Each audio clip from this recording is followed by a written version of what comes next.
caso cerrado.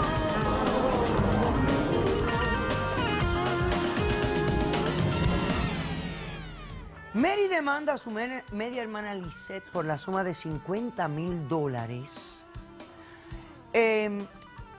¿Cuál es el gran detalle que me ibas a decir que ella no me dijo? Ella cuando estaba presa, ella estaba pagando 50 pesos semanal para que la protegieran, para que no la mataran en la cárcel. Si yo vendo el camión como ella quiere, porque ella me dice, oh, yo quiero mi dinero como de lugar. Si yo vendo ese camión, no me van a dar más, yo pagué 50,000 pesos. Lo que me van a dar ahora, después de 2 años y pico, metiéndole mía y todo, son 20, 25 mil dólares máximo. Doctora, ¿me permite? Es que ¿para qué ella va a coger ese dinero? Va a pagar su deuda. Ella dice, no, que yo me quiero llevar a la mami. ¿Cómo? Si con ese camión es que nosotros vivimos, yo mantengo a todo el mundo. A todo el mundo yo me lo he puesto en mi hombro para protegerlo, porque yo sé que yo fallé en el ¿A ella pasado. la están manteniendo también? Yo le daba dinero, yo le mandaba dinero a la cárcel every week. A la cárcel, claro, si se te defendió de por la golpiza que te estaban dando a ti. Yo le dije que se podía venir a vivir conmigo y que yo me hacía cargo de ella. Ok, perfecto. Vamos a pasar a los testigos, por favor. La demandante primero, por favor.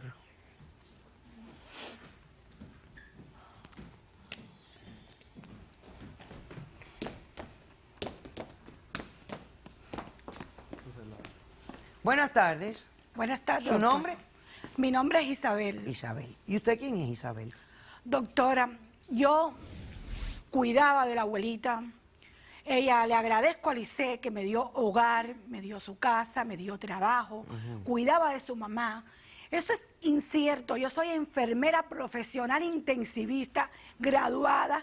Recién llegué de Cuba. Yo llevo bien. 15 años de profesión. Perfecto. Nunca he maltratado a nadie, doctora. Yo cuidé de su madre. Eso Ok. es incierto. Ok. ¿Qué considera usted que esta señora necesita de verdad? Un lugar, ella necesita un sitio profesional que se pongan de acuerdo para que lleven a su madre. Ok, perfecto. Pasemos al próximo testigo, que es de la demandada.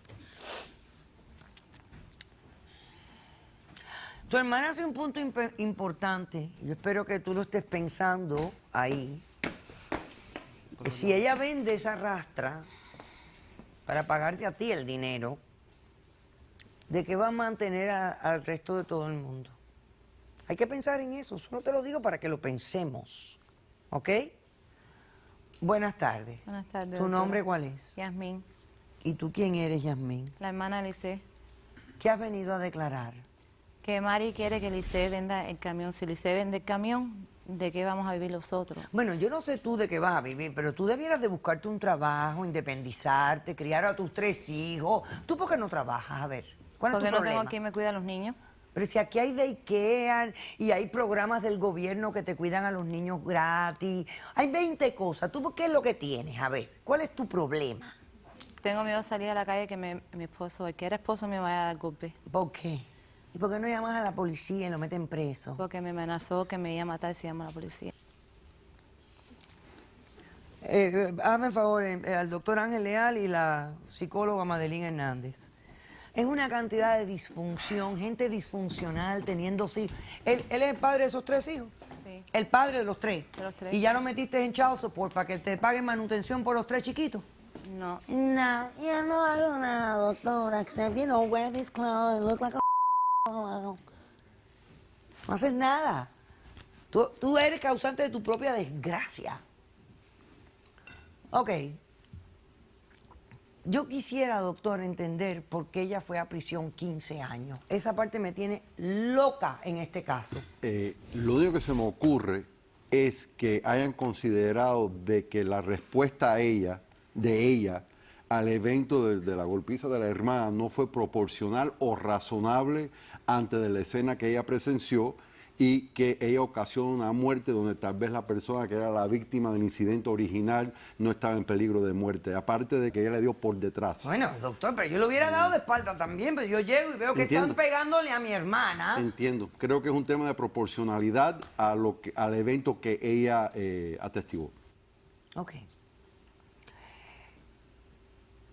¿Cómo se rompe estas cadenas de disfunción familiar? Yo rompo por algún sitio. Sí. Pero la gente no rompe, ¿por qué? Porque es muy difícil, doctora. Son patrones que se van creando a veces de generación entre generación. Pero aquí estamos viendo algo muy importante. A veces en una familia disfuncional hay una persona que nosotros le llamamos el enabler.